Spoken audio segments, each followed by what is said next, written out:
नमस्कार, मैं हूं आपके साथ कपिल चौहान और बहुत बहुत स्वागत है आपका म्हारो हाड़ोती म्हारो मालवा में। और ये देखते हैं आज दिन भर की तमाम खबरें।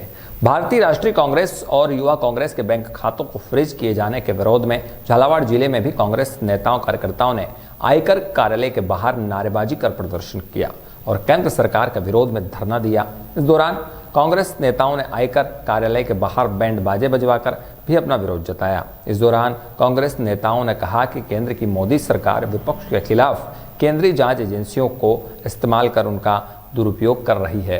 कांग्रेस नेताओं ने कहा, हमारी पार्टी को कोई उद्योगपति चंदे नहीं देते, बल्कि हमारी पार्टी के कार्यकर्ता पदाधिकारी अपना सदस्यता शुल्क और चंदा देकर पार्टी की गतिविधियों का संचालन करते हैं।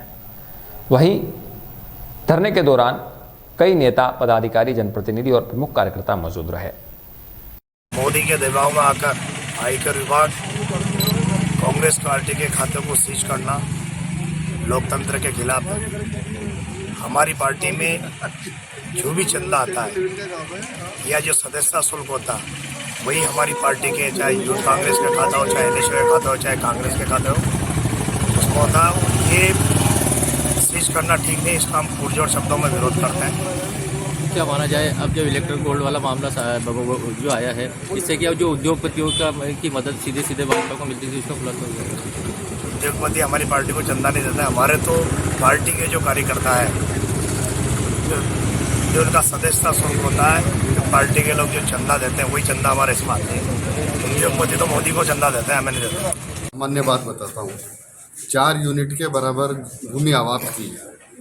जिन किसान लंबे समय से खेती कर रहे थे, उनकी ज़मीनें सरकार ने ली। राजस्थान सरकार ने इसका बजट इसको पूरी स्वीकृति दे दी और इतनी बड़ी यूनिट यहाँ पे लगनी थी। कितना रोजगार यहाँ पर आना है, कितनी बिजली पैदा होनी है, उस बात को सबको नज़रअंदाज करके उस यूनिट को अब छत्तीसगढ़ में लगाए जाने की बात चल रही है। तो मीडिया से भी हमें खबर मिली, हमारे ऊर्जा मंत्री ने भी इसी तरीके का कोई स्टेटमेंट एक दिया, तो उसके संदर्भ में हम सब यहाँ पर आए हैं। राज्यपाल के नाम भी और मुख्यमंत्री के नाम भी हमने भी यहाँ से एक ज्ञापन भी दिया है कि अगर इस तरीके की गतिविधि की जाती है तो जिला कांग्रेस इसका पुरजोर विरोध करेगी। और क्योंकि ये तो हमारे खुद के हितों पे कुठाराघात है, तो मैं समझता हूँ कि इसमें झालावाड़ के कलेक्टर सिविल लाइंस इलाके में नगर परिषद के अतिक्रमण निरोधक दस्ते की टीम ने कार्रवाई करते हुए सड़क के दोनों ओर बुलडोजर चलाकर अवैध अतिक्रमण को ध्वस्त करवाया।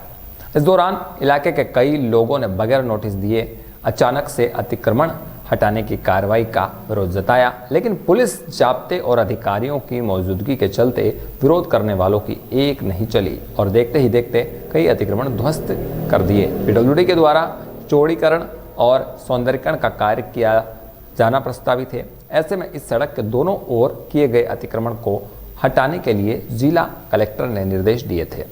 सर, ये प्रशासन जो भी आया है ना, इन लोगों ने हमको कोई सूचना नहीं दी और ये लोग आके और बता रहे हैं कि पूरा ये नाला तोड़ रहे हैं। तोड़ो, ये बता रहे हैं कि हमारा है ये, इसको अतिक्रमण में मान रहे हैं, पर हम लोगों को 2 दिन पहले 4 दिन पहले तो नोटिस में देना चाहिए। ठीक है, डकानी कर रखा है हम लोगों ने। और दूसरी बात, पूरा शहर में अतिक्रमण हो रहा है, इन लोगों का उधर ध्यान नहीं है। और इसी कलेक्टर निवास रोड पे इन लोगों को आज ही मालूम पड़ा है कि अतिक्रमण इसी जगह हो रहा है। यही विरोध करना चाह रहे हैं हम। नगर परिषद की कार्रवाई के लिए हमें कोई ऐतराज़ नहीं है। नगर परिषद जो ऐतराज़ वो करना चाहती करें, लेकिन कम से कम जो नोटिस या जो हमको देना चाहिए था वो हमको नहीं मिला।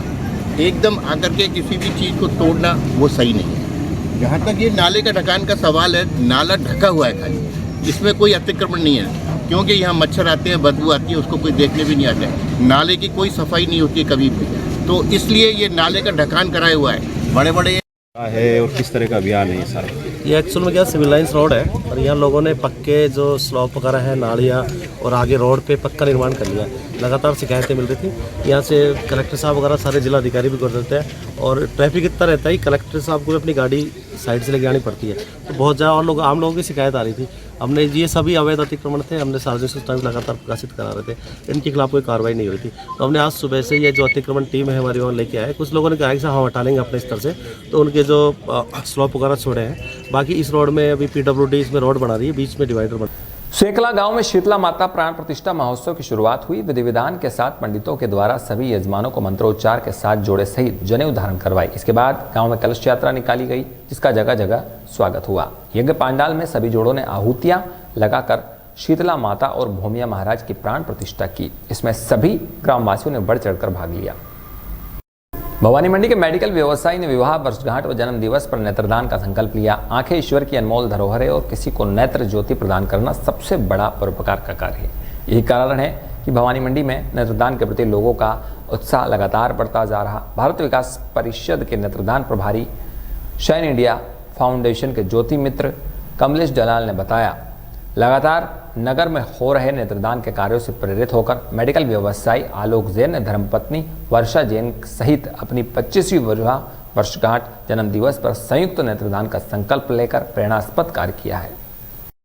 राज्यसभा सांसद और पूर्व सीएम दिग्विजय सिंह ने गुना जिले के बीनागंज में कांग्रेस नेताओं और पदाधिकारियों की बैठक ली। ग्वालियर चंबल संभाग में आ रही राहुल गांधी की न्याय यात्रा से संबंधित तैयारियों का जायजा लेने पहुंचे थे।